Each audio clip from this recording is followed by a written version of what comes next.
Video hii imesheheni nabii mbalimbali ndani ya Biblia ambazo zinatoa ratiba ya kuja kwa Masihi mara ya kwanza na mara ya pili, na haimfungi mtu kueleza aonavyo yeye, na isije ikaonekana kama kuweka muda maalum, yani time setting. Ujio wa Masihi Yesu ulitabiliwa ndani ya maandiko matakatifu: kuzaliwa kwake, kuishi kwake, kufa kwake, kuzikwa kwake, kufufuka na kupaa kwenda mbinguni. Na tabiri hizo zilitimia kwa umakini, sababu alikuwa ameziwekea muda maalum, yani appointed time. Ratiba ya ujio wa Masihi mara ya pili na kukomesha dhambi pia imeonyeshwa kwenye nabii mbalimbali za Biblia, na hivyo Masihi atarudi mara ya pili kwenye muda maalum ulioamriwa na Mungu, yani appointed time. Ratiba hii ya kimasihi imejengwa kwenye mpango wa miaka 7,000 ambayo ndiyo mpango wa kukamilisha kumkomboa mwanadamu na dunia katika utumwa wa dhambi. Na nabii huu umefunuliwa kwenye maandiko matakatifu nabii mbalimbali kama unabii wa uumbaji, unabii wa hekalu, unabii wa msamaria mwema, unabii wa sabato, unabii wa amri ya 4, unabii wa kitabu cha Kutoka, unabii wa kifo cha Musa, unabii wa Lazaro alipofufuliwa, unabii wa mwanamke kisimani, unabii wa kufunga siku 40, unabii wa mlima Sinai, unabii wa harusi, unabii wa Hosea na nabii nyingine zote.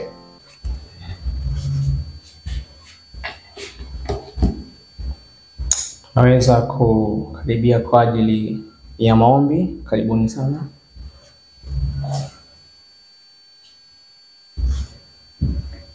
Basi tuweze kuomba.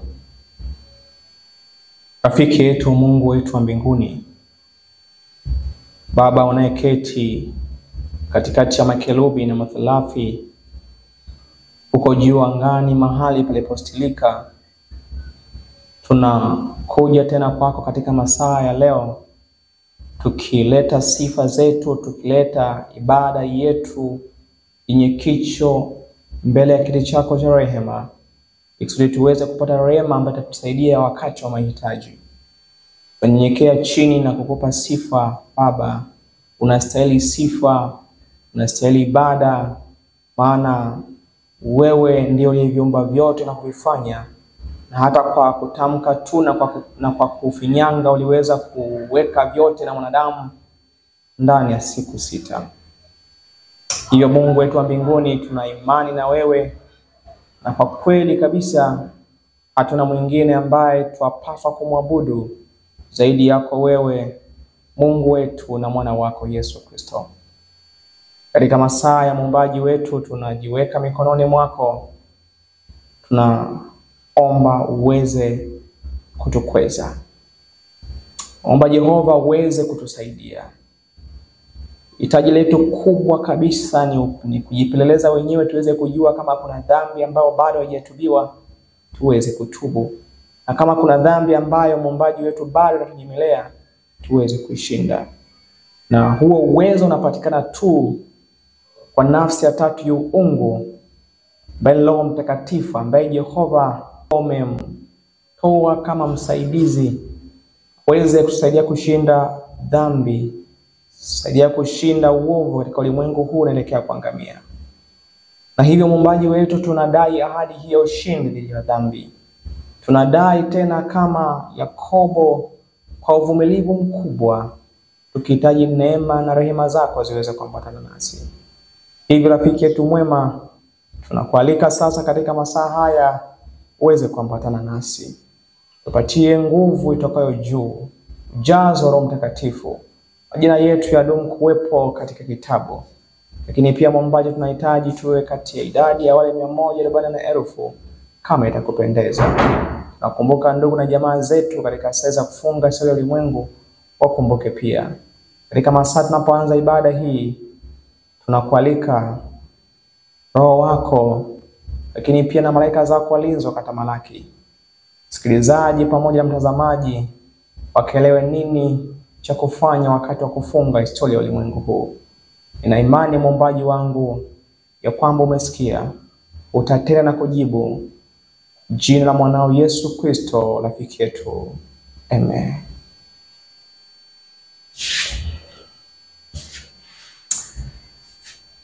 Asante rafiki zangu, ni nawasalimu katika jina la Bwana Yesu Kristo. Ni wakaribishe tena kwenye channel hii ya Bible Truth Prophecy Minister. Tunapoenda kujifunza somo jingine, somo ambalo linafunua hatima ya maisha yetu. Somo ambalo linatuandaa kwa ajili ya maisha milele.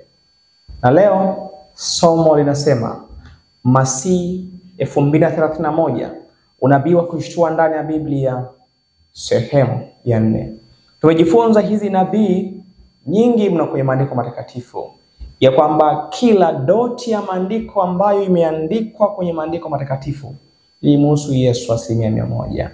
Hivyo unabii wote wa kitabu cha Agano la Kale na Agano Jipya ulimhusu huyu mkombozi wa ulimwengu, na hayo yote aliyatimiza. Hivyo hatuna budi kujifunza na kujua mpango wa ukombozi ambao umejengwa ndani ya miaka 7,000, ambapo miaka 6,000 tutadumu kuwa hapa katika ulimwengu, lakini miaka 1,000 itakayosalia tutakuwa kule mbinguni, ambapo ndipo itakuwa wakati wa kuhukumu waovu. Baada ya hapo tutashuka katika ulimwengu huu na kuanza maisha ya milele. Hivyo nabii mbalimbali tujifunza kuhusu habari ya unabii wa uumbaji, unabii wa hekalu, unabii wa msamaria mwema, unabii wa Sabato, unabii wa amri ya 4, nabii nyingine zote ambazo hizi nabii tulijifunza na zilijengwa katika mifumo ifuatayo, ambapo tulikuwa tunatembea na mafungu na fungu la Petro pamoja na Zaburi, lakini pia tujifunza kuhusu habari ya nabii mbalimbali ambazo zimeandikwa kwenye vitabu vya Ellen White, ambavyo vina support ya kwamba ulimwengu wetu huu utakuwa na miaka 6,000 tu duniani hapa, na mwaka wa 7,000 tutakuwa mbinguni, kwa sababu ile itakiwa iwe milenia, na Kristo baada ya hapo atakuja na watoto wake waanzishe maisha milele katika ulimwengu huu baada ya kumesafishwa na dhambi. Hivyo somo letu pia litajengwa katika msingi wa mafungu yale yale. Fungu la kwanza, fungu la Petro waraka wa pili 3:6 mpaka 8, ambalo linasema kwamba kwa hayo dunia ya wakati ule iligarikishwa kwa maji ikaangamia, lakini mbingu za sasa na nchi zimewekwa akiba kwa moto kwa neno lilo hilo, zikilindwa hata siku ya hukumu na ya kuangamia kwa wanadamu wasiomcha Mungu. Lakini wapenzi, msisahau neno hili, kwamba kwa Bwana siku moja ni kama miaka 1,000 na miaka 1,000 ni kama siku moja. Tujifunza hili fungu linamaanisha nini, ambapo pia Bible scholars wa karne ya kwanza, ya pili na tatu litumia pili fungu kumaanisha kwamba kwa Bwana siku moja kwetu sisi ni kama miaka 1,000.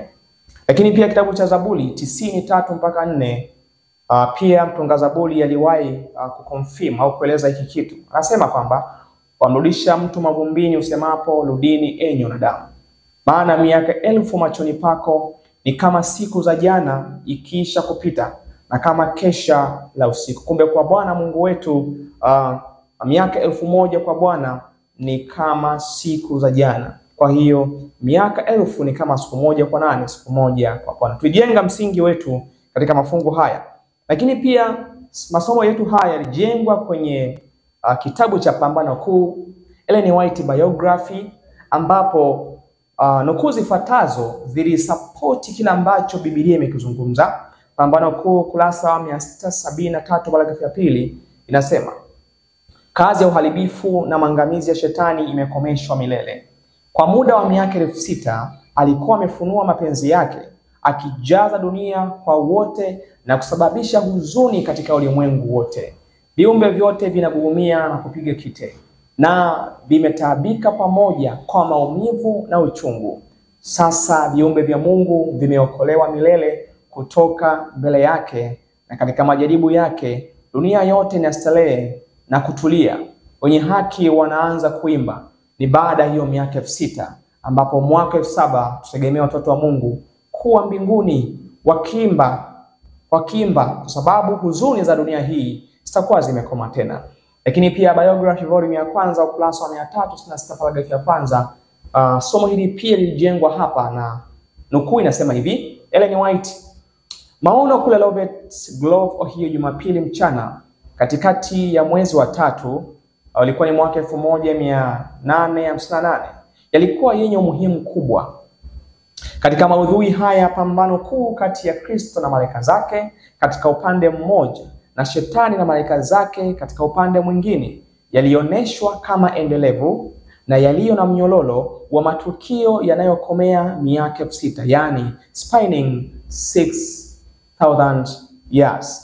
Njozi hii imewaweka Waadventista wa Sabato katika nafasi ya pekee, wakiwa na mtazamo wazi wa utendakazi katika historia ya ulimwengu huu. Kwa hizi nukuu tunaweza kutambua ya kwamba pambano kati ya shetani pamoja na Kristo na malaika zake ni ndani ya miaka 6,000 duniani hapa, mwaka 7,000 mbinguni, na baada ya hapo shetani atakuwa ni kana kwamba hakuwahi kuwepo, sababu ataangamizwa kwa moto wa milele na pamoja na wale malaika zake. Lakini pia Manuscript Releases volume ya kwanza ukurasa wa 355 paragraph ya kwanza, pia Roho ya Nabii inasema kwamba ombi la Kristo sio tu wale ambao ni wanafunzi wake wa neno lake hata sasa, bali na wale watakaoamini kupitia neno la wanafunzi wake hata mwisho wa dunia.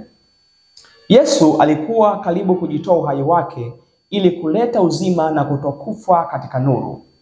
Kristo katikati ya mateso yake ulikuwa ni mwaka wa 31 AD, na kule kukataliwa kila siku na wanadamu, alitazama mbele ya mstari miaka 2,000 kwa kanisa lake ambalo lingekuwako katika siku za mwisho kabla ya kufungwa kwa historia ya dunia. Yesu alikufa mwaka gani? Katikati ya mateso yake ulikuwa ni mwaka wa 31 AD. Alitazama kanisa lake miaka 2,000 lingelidumu, na kutoka 31 AD tumekonfirm ya kwamba 2031 ndio deadline ambayo Kristo aliona kanisa lake. Kwa hiyo kuanzia huko itakuwa ni rehema zake mwenyewe, lakini deadline ya kwamba kuanzia wakati huo 2031 anakuja wakati wowote kuanzia huo muda wa 2031. Aongeze ni yeye mwenye hekima zake, sababu hapendi hata mmoja angamie. Lakini kwa jinsi ambavyo tutajifunza hizi nabii, wapendwa, 2031 ni mwaka ambao lazima usimkute mtu hajajiandaa. Lakini pia pambano kuu ukurasa wa 327 paragraph ya 3, Nabii Ellen anasema kwamba katikati ya juma atakomesha kafara na dhabihu. Katika mwaka wa 31 baada ya Kristo, miaka 3.5 baada ya ubatizo wake, alibatizwa mwaka wa 27 AD, Bwana wetu alisulubiwa. Dhabihu kuu ilitolewa Calvary, ilikomesha utaratibu wa dhabihu za kuteketezwa ambao kwa muda wa miaka 4,000 ulikuwa ukielekeza kwa mwanakondoo wa Mungu. Mfano ulikuwa umekutana na uhalisi na kafara na dhabihu zote, uharibifu, utaratibu wa kutoa kafara na sherehe zilikomea pale mwaka wa 31 AD. Kuanzia pale watu wakaacha tena kuchinja kondoo, kuchinja wanyama kama upatanisho. Kwa hiyo mwanakondoo wa Mungu kulingana na kitabu kile cha Yohana 1:28-29, yeye azichukue dhambi za ulimwengu, akawa amekamilisha mpango huo wa ukombozi kwa sehemu ya kwanza.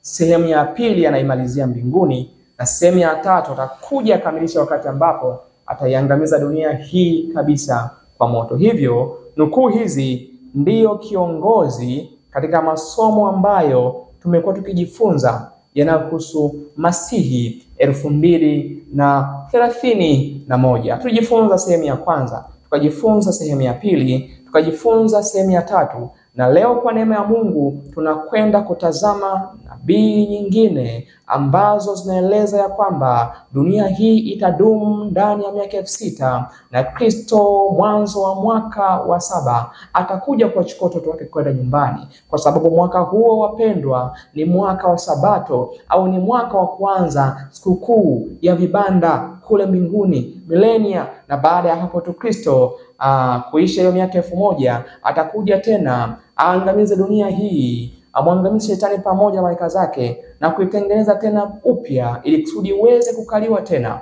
Maisha ya Eden tena yatarudiwa tena. Maisha ya kutokuchoka tena tutaanza upya.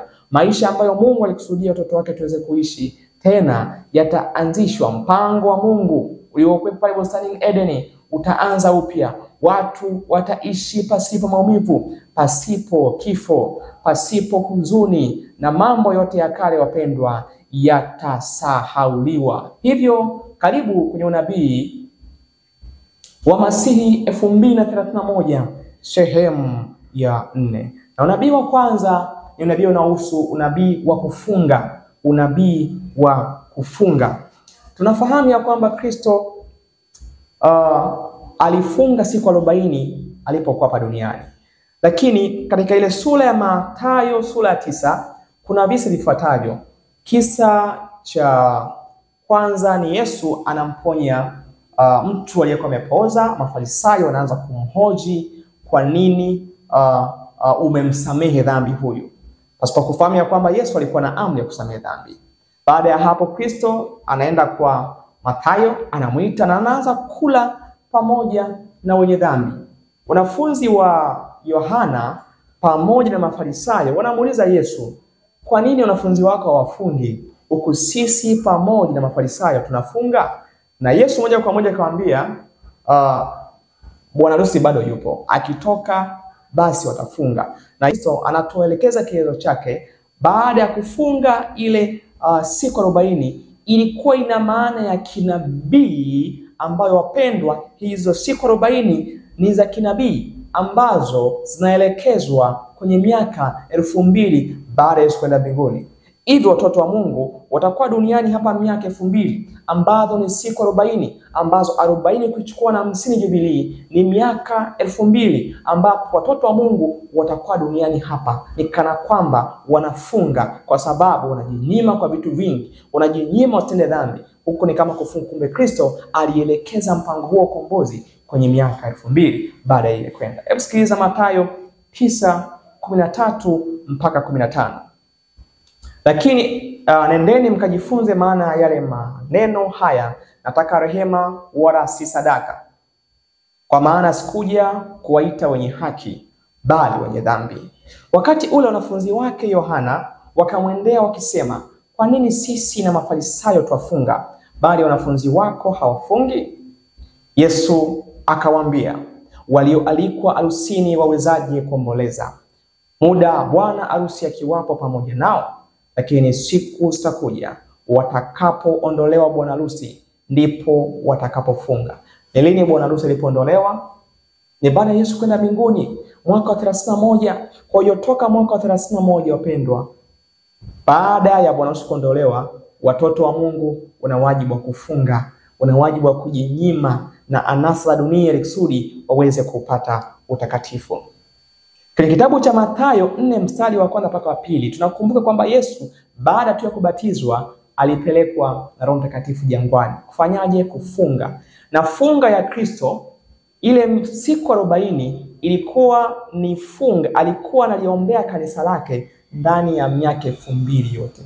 40 ukitumia kanuni ya jubilii, 40 mara 50 ni miaka 2000. Kwa hiyo Kristo alifunga kwa siku 40 akiwa na maana kubwa ya kwamba ulimwengu au toka atakapokuwa niondoka dunia ingedumu kwa miaka 2000 tu, ambayo ndio alikuwa ameiombea. Kumbe Mungu ombi lake liliombwa kuishia miaka 2000 tu. Sikiliza kitabu cha Mathayo 4:1 mpaka 2. Kisha Yesu alipandishwa na Roho nyikani ili ajaribiwe na Ibilisi. Akafunga siku 40 mchana na usiku, mwisho akaona njaa. Siku ngapi? 40. Kwa nini aliona njaa? Ndiyo deadline ambayo Kristo alikuwa ameiweka kwamba angelifunga siku 40, ambapo ilikuwa ni ombi ndani ya miaka 2000. Lakini pia tunakumbuka kwamba Musa naye aliwahi kufunga siku 40 akiwa na Mungu katika mlima Sinai. Ilikuwa na maana gani? Kuna ufanano mkubwa sana kati ya Musa na Yesu. Musa anafananishwa na Masihi. Yeye ndio aliyotoa wana wa Israeli kutoka Misri kwenda Kanaani. Na Kristo pia naye ndiye ambaye anatutoa Misri ya duniani kutupeleka Kanaani ya mbinguni. Hebu tazama hapa kinachozungumzwa kwenye Kutoka 28:34. Naye alikuwa huko pamoja na Bwana siku 40 na masiku yake. Hakula chakula wala hakunywa maji.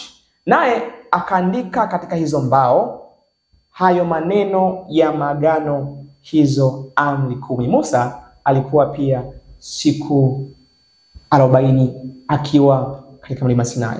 Kwa kanuni ya Jubilii, ambapo ukichukua miaka hizo siku 40 ukazidisha pamoja na Jubilii, ambayo uniti moja Jubilii ni miaka 50, unapata miaka 2000. Kwa hiyo Masihi alifunga siku 40 ambayo ilikuwa ni sawa na siku 2, ambayo ni miaka 2000. Kwa hiyo aliliombea kanisa lake ndani ya miaka 2000. Ulikuwa ni unabii ambao wapendwa alitakiwa Kristo atembee. Kwa nini Kristo akufunga siku 60? Siku 30? Kwa nini siku 40? Kwa sababu Kristo ulimwengu ulimlenga yeye kama mkombozi. Lakini ukitumia kanuni ya Jubilii 40 mara 50 ambayo ni uniti moja Jubilii, unapata miaka 2000. Masihi na Musa walifunga jangwani siku 40 ambayo ni sawa na miaka 2000. Kwa kanuni ya Jubilii ambayo 40 ambazo ni siku ukizidisha na uniti moja Jubilii, unapata miaka 2000. Kwa kufuata mfano wa Masihi, tutakuwepo kwa muda gani hapa duniani kabla hajarudi? Kwa kufuata mfano wa Masihi, kwa sababu Kristo aliondoka mwaka 31.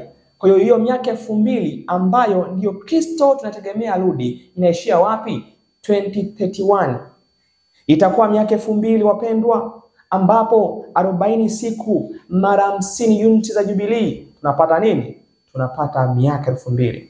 Kwa hiyo 31 AD ujio Kristo na kwenda mbinguni kwa mara ya kwanza. Ujio Masihi mara ya pili wapendwa, tutachukuliwa kwenda nyumbani baada ya siku 2 ambazo wapendwa ndiyo ile miaka 2000 kulingana na kanuni ya miaka 1000 kwa mwaka.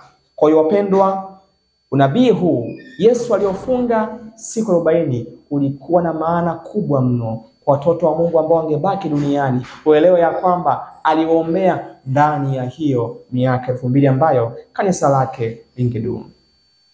Na unabii wa pili wapendwa, unabii kwenye mlima Sinai. Unabii kwenye mlima Sinai.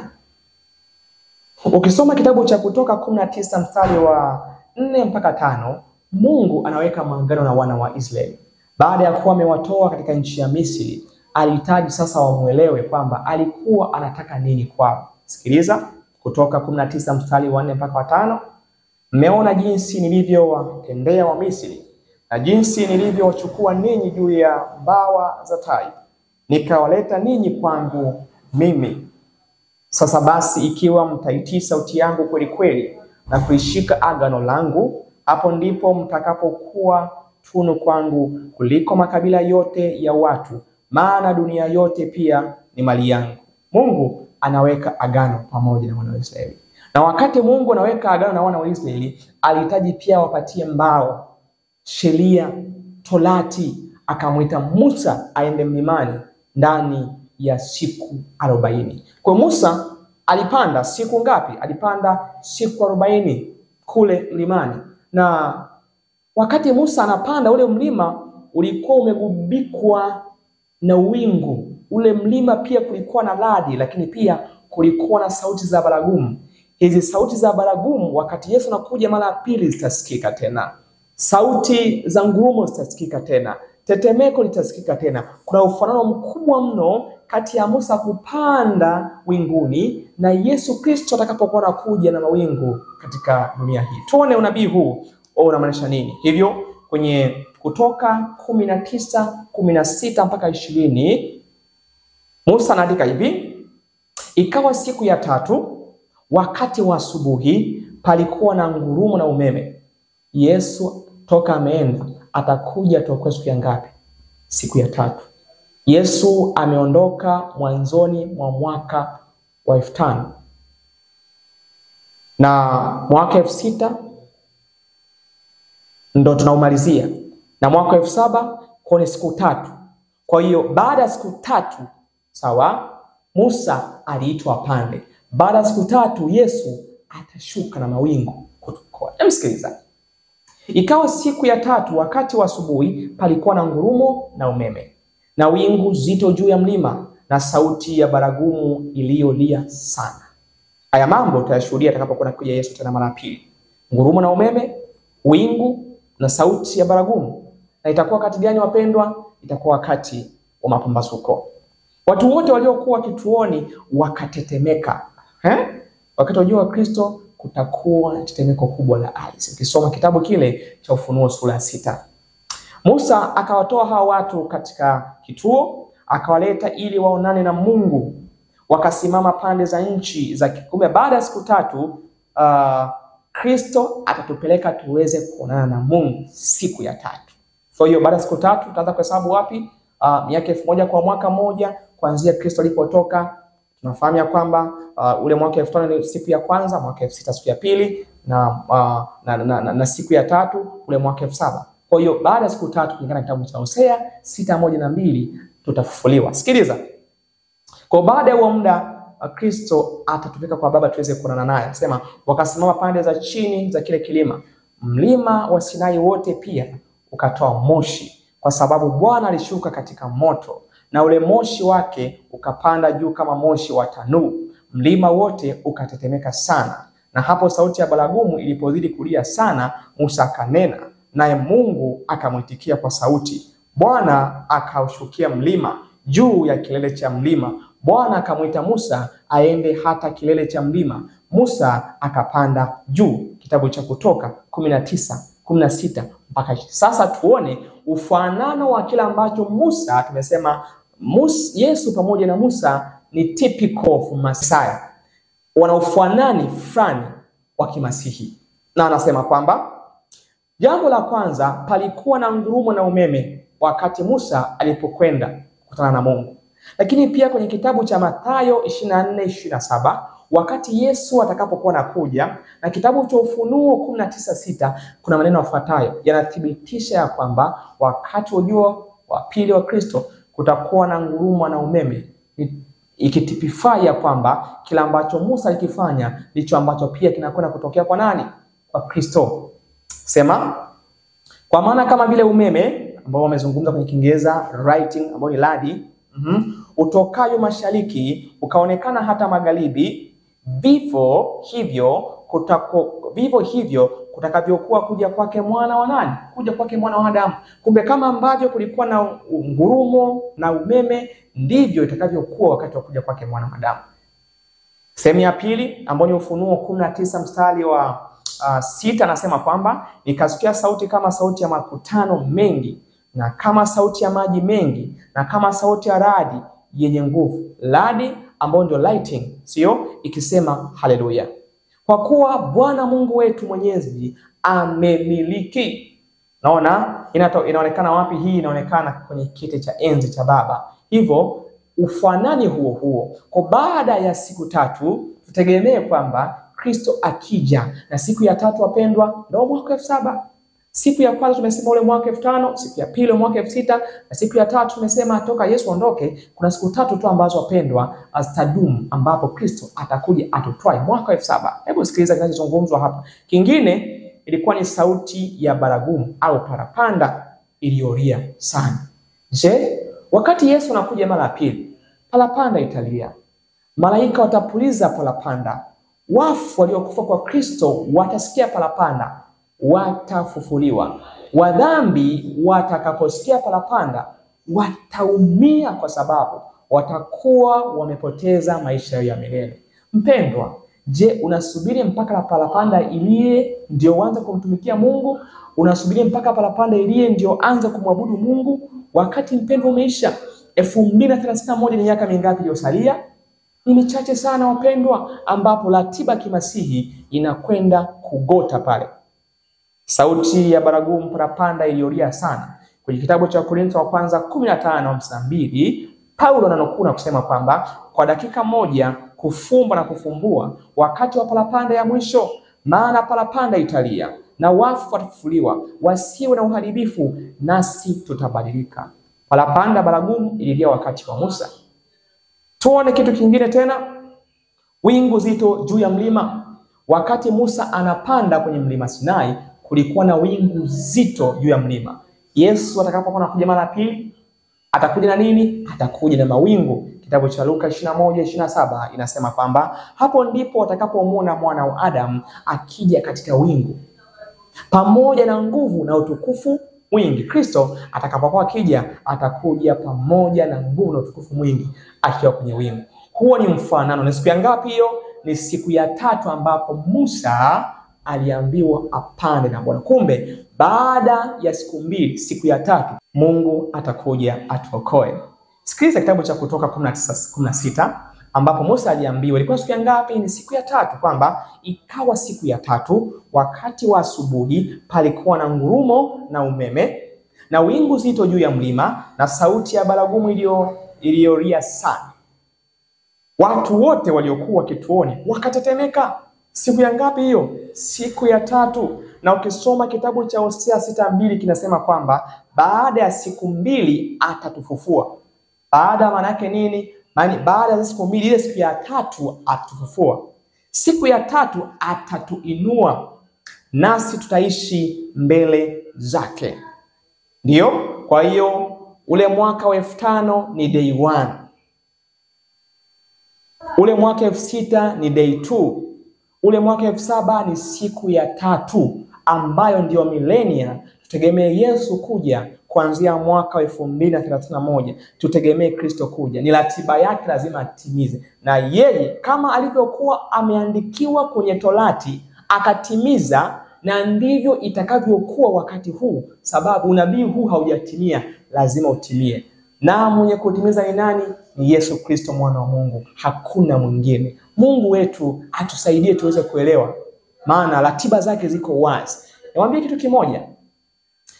Unahisi kwa nini wana wa Israeli hawakutambua kwamba Kristo angezaliwa Bethlehem, kwamba Kristo angezaliwa kwenye hori la ng'ombe, kwamba Kristo mara ya kwanza alikuwa anakuja kama nyonge, akizaliwa kwenye familia ya kimaskini?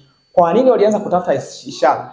Kwa sababu hawakuwa wanajifunza yale ambayo yaliandikwa kuhusu Kristo. Hata wakati huu Biblia yetu hii imeandikwa jinsi ilivyoandikwa, haijatimia. Biblia imeandikwa kutimiza mpango wote wa ukombozi ndani ya miaka 7000. Biblia hii ndio maana kitabu cha Ufunuo sura 21-22 kinaeleza kuhusu habari ya mbingu mpya na nini? Na nchi mpya. Imeshatimia haya mambo? Haijatimia. Kumbe kuna nabii ambazo zinamhusu Kristo hazijatimia. Ndizo hizi kwa neema ya Mungu tunajifunza tuweze kuelewa. Naona Kristo, kama Wayahudi wangesoma vizuri, wangeelewa Kristo anazaliwa wapi, wangeelewa Kristo anazaliwa lini, kwa sababu Daniel alikuwa ameshatoa unabii kila kitu. Hata sisi pia tumeshapewa kila kitu. Tutaangamia kwa sababu hatusomi na tutikiri maanani kila ambacho Mungu amekiweka katika maisha yetu. Lakini kingine ni unabii wa uponyaji siku ya Sabato. Kristo alifanya miujiza mingi sana katika siku ya Sabato. Na hata Mafarisayo, kwa sababu wao walikuwa ni watu wa mwilini sio wa rohoni, walianza kumpiga vita kwa sababu Kristo alikuwa akiponya siku ya Sabato. Kufanya jambo jema siku ya Sabato, kama kuwahudumia wagonjwa, kama kuwasaidia wahitaji, kama kwenda kuwaona walioko magerezani, ni jambo jema kwa Mungu. Hiyo sio dhambi. Jambo baya ni ile kujifurahisha katika tamaa zako. Kama kutafuta mali siku ya Sabato, Mungu hakusudi tufanye hivyo. Hivyo katika siku ya Sabato Kristo alifanya miujiza mingi. Siku ya Sabato maana yake siku ya 7. Tukijifunza kwenye mpango wa juma la uumbaji, tujifunza kwamba siku ya kwanza, ya pili, ya 3, ya 4 mpaka ya 7. Tukasema kwamba siku ya 7 ambapo kwa Mungu miaka 1000 na siku moja, maana yake ni kwamba mwaka 7000 Kristo atatuponya kama alivyoponya wengine katika siku ya 7. Watu hawakujua kwa nini Kristo alikuwa akiponya siku ya Sabato. Hawakufahamu kwa nini Kristo aliponya siku ya nini? Aliponya siku ya Sabato. Hawakufahamu. Na sikiliza hapa kinachozungumzwa hapa. Ukisoma kitabu cha Hosea 6:1-2 inaandika hivi: Njoni tumrudie Bwana, maana yeye amelalua na yeye atatuponya, yeye amepiga na yeye atatufunga jeraha zetu. Baada ya siku 2 atatufufua, siku ya 3 atatuinua, nasi tutaishi mbele zake. Siku ya 3 ndiyo ukianza kwenye mpango wa siku 7, inaanzia siku ya kwanza, siku ya pili, siku ya 3, siku ya 4, siku ya 5, siku ya 6, siku ya 7, ambao ni mwaka 7 atatufufua. Lakini ukianza ule mpango wa siku 3 mpaka Yesu aende, kwa maana yake mwaka 5 siku ya kwanza, mwaka 6 siku ya pili, mwaka 7 siku ya 3, ambapo Kristo atakuja atufufue. Wenye magonjwa tutaponywa, dhambi zitakoma na maisha tena ya furaha yataanza. Hivyo siku ya kwanza baada ya Masihi kufa na kufuka, tunajua ilikuwa ni day 5 ambao ni mwaka 5, ambao siku ya pili ilikuwa ni day 6 ambayo ni miaka 6, ambayo wapendwa inaenda kugotea 2031. Siku ya 3 ni ule mwaka wa 7 wapendwa, ambapo siku ya 3 baada ya Masihi kuja, na ni siku ya 7 ukitumia unabii wa uumbaji, mwaka 7 baada ya uumbaji. Kwa tutegemee kwamba baada ya siku ya pili ya 3 ambao ni Sabato, siku ya 7 mwaka 7, lazima Kristo aje atufufue, aje atuponye. Sikiliza. Na Masihi aliponya sana wagonjwa katika siku ya 7, yani Sabato. Haikuwa bahati mbaya tu, kulikuwa na unabii uliohusu kuwaponya watu siku ya 7 mwaka 7, ambao ni siku ya 3 kwenye kitabu cha Hosea 6:2, ambayo watu wataponywa na kufufuliwa na kukaa naye mbinguni. Siku ya 3 baada ya Masihi kuja, na siku ya 7 ukitumia unabii wa uumbaji kwa mwaka wa 7 baada ya uumbaji tutaponywa. Na Masihi aliponya watu 7 katika siku ya Sabato. Ukisoma kitabu cha Marko 1:29-31, alimponya mama mkwe wake Petro. Wa pili alimponya mtu aliyekuwa na mkono uliopooza kwenye Marko 3:1-6. Wa tatu alimponya mtu aliyekuwa kipofu toka kuzaliwa, Yohana 9:1-16. Na namba 4 alimponya mwanamke aliyekuwa kapinda kwenye Luka 13:10-17. Wa 5 alimponya mtu mwenye ugonjwa wa thafula kwenye Luka 14:1-6. Namba 6 alimponya mtu mwenye pepo wabaya kwenye Marko 1:21-28. Na wa 7 alimponya mtu aliyekuwa hawezi miaka 38 birikani Bethesda kwenye Yohana 5:1-18. Hivyo kwa kuwa Kristo alifanya muujiza siku ya Sabato, tutegemee Kristo kufanya muujiza mkubwa mno mwaka 7. Kwa nini? Kwa ajili ya kuwaponya watoto wake. Katika kitabu cha Hesabu kitabu cha Hosea 6:1-2 kinaeleza wazi kwamba baada ya siku 2 Mungu atatufufua, atatuponya jeraha zetu, naye tutaishi naye. Masihi ataponya watu siku ya 7 ambao ni siku ya Sabato. Sisi nasema Masihi aliponya watu siku ya 7 ambao ni Sabato, hata sisi katika siku ya 7 yani mwaka 7 Masihi atatuponya, kutufufua na kuishi pamoja naye. Umeona mpendwa jinsi ambavyo kodi zipo kwenye maandiko matakatifu. Kodi zote zinamhusu Kristo. Biblia wapendwa imeshaweka mpango wa ukombozi. Tutapitia wapi mpaka wapi? Wapendwa, hatuna udhuru. Ni lazima tujifunze, tujue haya mambo. Hakuna haja ya kuogopa. Unaogopa nini? Hutaki Yesu aje? Unaogopa huku unaumwa. Hapo ulipo unaumwa. Hapo ulipo una hofu. Ndio una mali. Hizo mali mpendwa, angalia jinsi unavyopata kazi kuzilinda. Mageti kama yote. Je, huo ni uhuru ambao Mungu anakusudia? Hebu mbinguni hakuna tena mwizi kule. Mageti kule hatafungwa. Milango itakuwa wazi kila wakati. Hiyo ndio furaha ambayo Mungu wetu anataka tuwe nayo. Bustanini Eden ya kukuwa na mlinzi mpaka kina Adam na Hawa walipokosea, ndipo Mungu akaweka malaika waliokuwa na upanga uliokuwa ukienda kulia, kushoto, mbele na nyuma. Lakini baada ya hapo mpendwa, hatutakuwa tena na walinzi, kwa sababu hakuna tena haja mwizi vibaka wote wameangamizwa kwenye moto wa milele. Hivyo ndicho kitu ambacho Mungu anakihitaji. Kwa hiyo ni bora ukawekeza zaidi kwenye ufalme wa mbinguni kuliko duniani. 33 kitabu cha Mathayo kwamba utafuteni kwanza ufalme wake na haki yake, na hayo yote mtazidishiwa. Kwa tutafute kwanza ufalme wake na haki yake, mengine tutazidishiwa. Na unabii mwingine kwenye maandiko matakatifu ambao unamuhusu Masihi ambao tutegemea kutimizwa 2031 ni unabii wa Musa kupanda mlimani. Unabii wa Musa kupanda mlimani. Musa ni mfano wa Masihi Yesu Kristo. Musa alipanda mlimani akawa na Mungu siku 40 mchana usiku. Kwenye Kutoka 24:18 mpaka 18. 24:18 anasema kwamba Musa akaingia ndani ya lile wingu akapanda mlimani. Musa akawa humo katika ule mlima siku 40 mchana na nini? Mchana na usiku. Kama Musa alivyopanda winguni, na Yesu pia alipokuwa kwenye mlima wa Mizeituni alichukuliwa winguni toka aende atakaa miaka 2000 ambazo ndizo zile za Musa siku 40. Kwa kanuni ya Jubilee 40 ujumlisha na unit moja, ambayo unit moja ya Jubilee ni miaka 50, utapata siku 2 ambazo ni miaka 40. Kwa kanuni ya Mungu miaka 1000 kwa siku moja. Kwa hiyo Kristo toka aende na wingu ni siku ngapi? Miaka mingapi tutakuwa duniani kabla hajaja? Miaka 2000. Na hiyo toka 31 mpaka 2031 itakwenda kamilika miaka mingapi? Miaka 2000. Sikiliza. Kama Musa alivyopanda winguni, na Yesu pia alipokuwa kwenye mlima wa Mizeituni alichukuliwa winguni kutoka aende atakaa miaka 2000, yani siku 40 kwa Jubilee ambazo zina Musa. Za Musa alikaa siku ngapi? 40. Kwa Jubilee ni 40 mara 50 ambayo ni miaka 2000.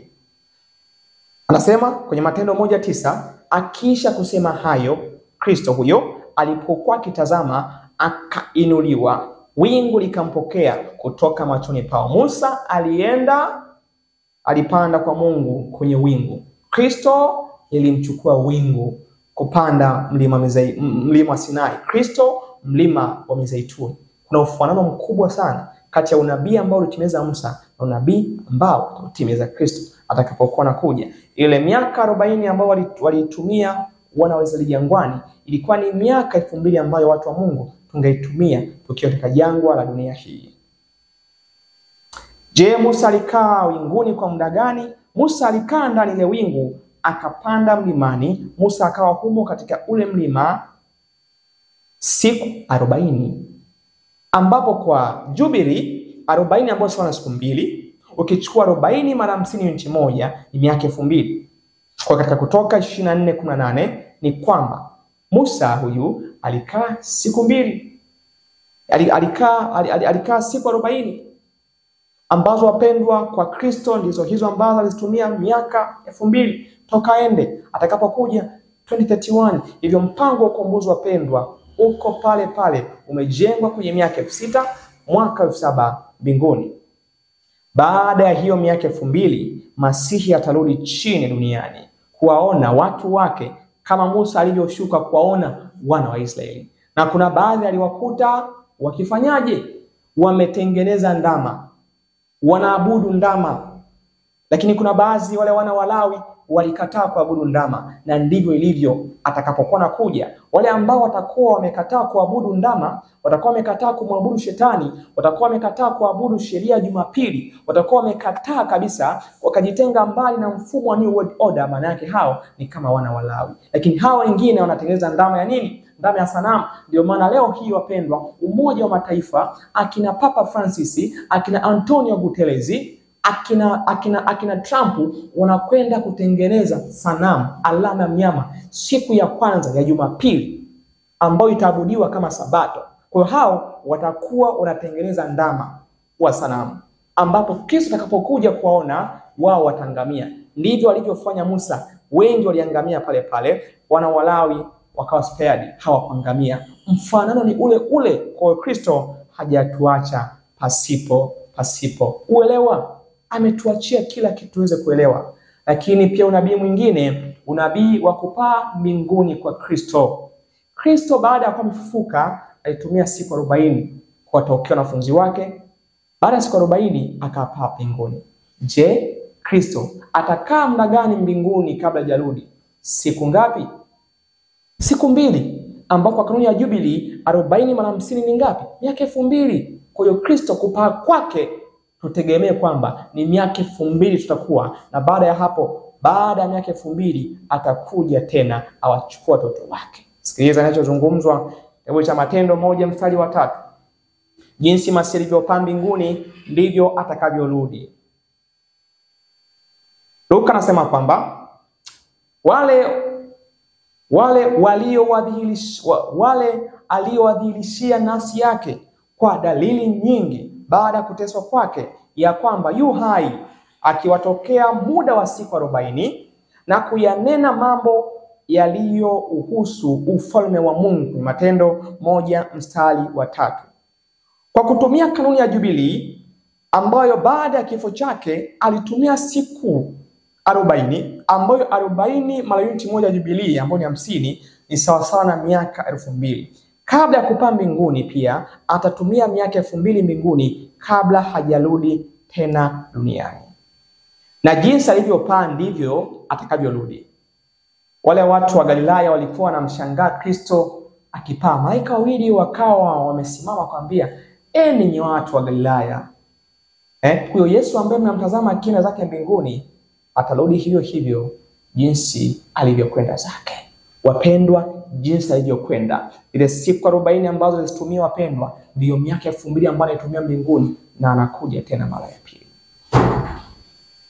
Matendo 1:9-11 inasema kwamba akiisha kusema hayo, walipokuwa kitazama, akainuliwa, wingu likampokea kutoka machoni pao. Walipokuwa wakikaza macho mbinguni, wingu lilimpokea, wingu atakuja nalo.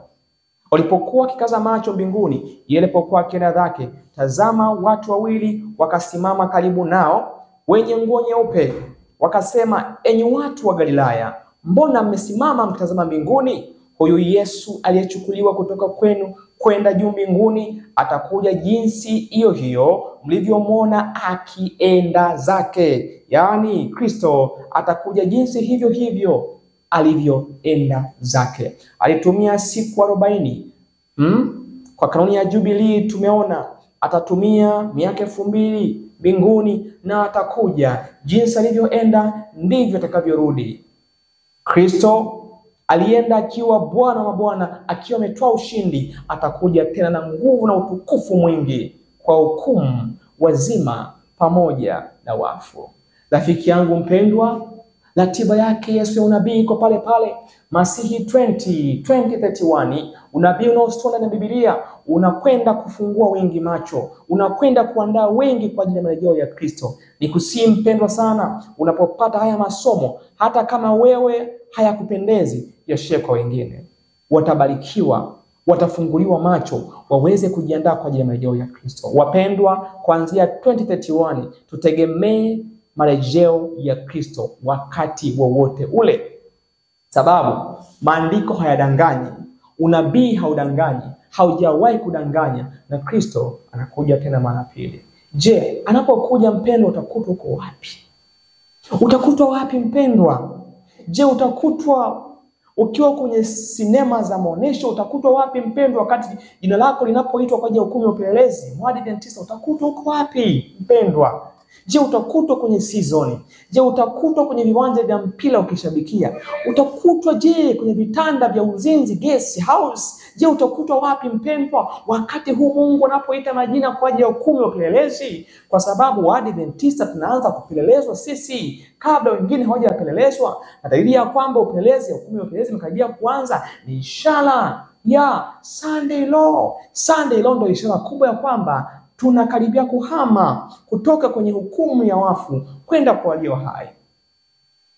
Je, jina lako litakapoitwa utasimamaje hukumuni? Utasimamaje jina lako litakapoitwa?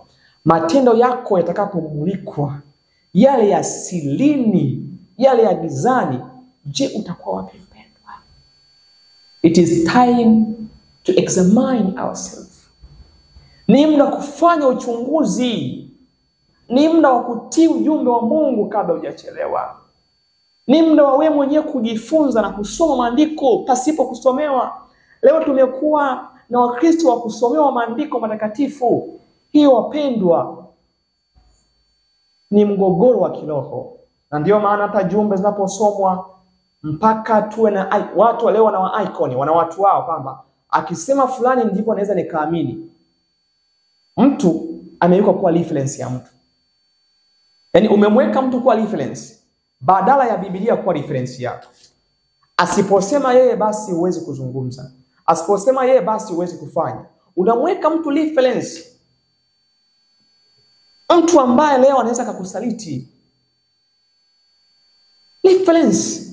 Reference ni maandiko matakatifu pamoja na roho ya unabii. Lazima tumweke Yesu kwa reference ambalo ndilo neno la uzima. Chunguzeni wenyewe haya mambo. Kama yana ukweli ndani yake basi myafuate. Kama hayana ukweli wapendwa, sisi tunahubiri kwa mara ya mwisho. Najua mitandao hii inakwenda kuzimwa, itakwenda kufungiwa na hatutakuwa na wasaa tena kuhubiri katika mitandao hii.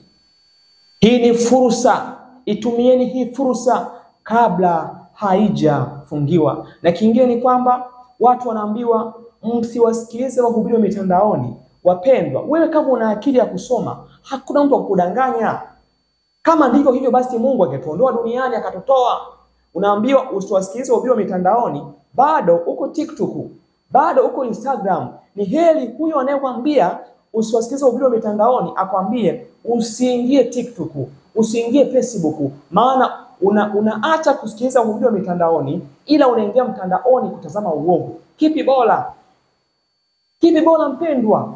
Tutaangamia kwa kukosa maarifa. Na hiyo inakwenda kupotosha watu wengi. Mtu akijifunza Biblia, hakuna mwenye uwezo wa kumpotoa hata kama awe mhubiri wa mitandaoni, sababu akijifunza unampima tu kwenye viwango. Je, ndivyo alivyosema? Lazima tuwe kama Waberoya. Matendo, kitabu cha Matendo 17:11 kinazungumza wazi.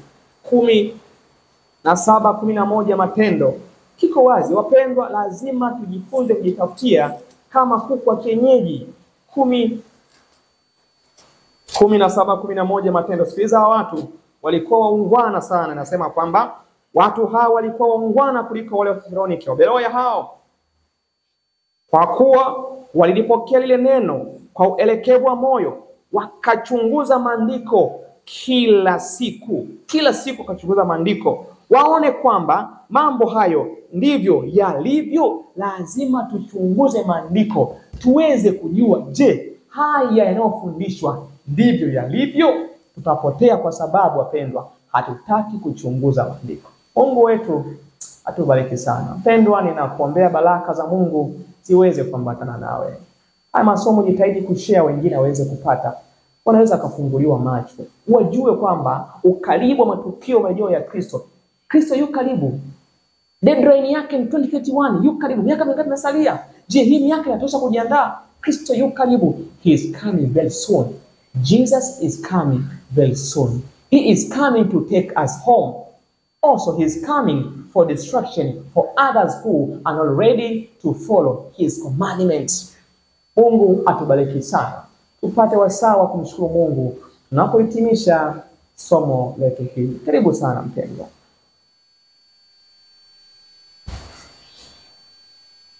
Asante Baba kwa sababu umekuwa mwema hata katika masaa haya. Muda uliotupatia huu kujifunza, najua Jehova haujapotea bure. Asante kwa kutupa mwanga na nuru kuelewa ya kwamba Biblia nzima ikuzungumza wewe. Kila nukta inakuzungumza wewe. Nabii nyingi zinakuzungumza wewe. Hivyo tusaidie kujiandaa kabla hatujachelewa. Roho wako mwema tuongoze. Tusaidie Jehova. Tutembee katika njia zako sasa na hata milele. Kama Jehova mtu anahitaji ushindi wa dhambi, mpatie. Hiyo ni ahadi ambayo anaidai. Msaidie aweze kushinda dhambi. Kwa jina lako Yesu. Amen. Pendwa, Mungu wetu atubariki sana. Tutaonana tena panapo majaliwa. Kumbuka kwamba Yesu yuaja tena mara pili. Utakutwa uko wapi? Mungu atubariki sana.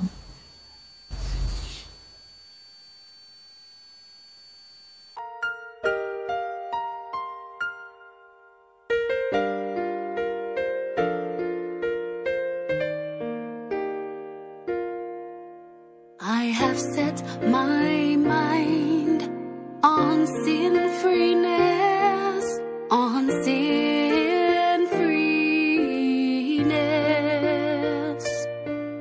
I have set my mind on righteousness, on Christ's righteousness. And if I slip and fall in sin, I'll ask Yahweh to cleanse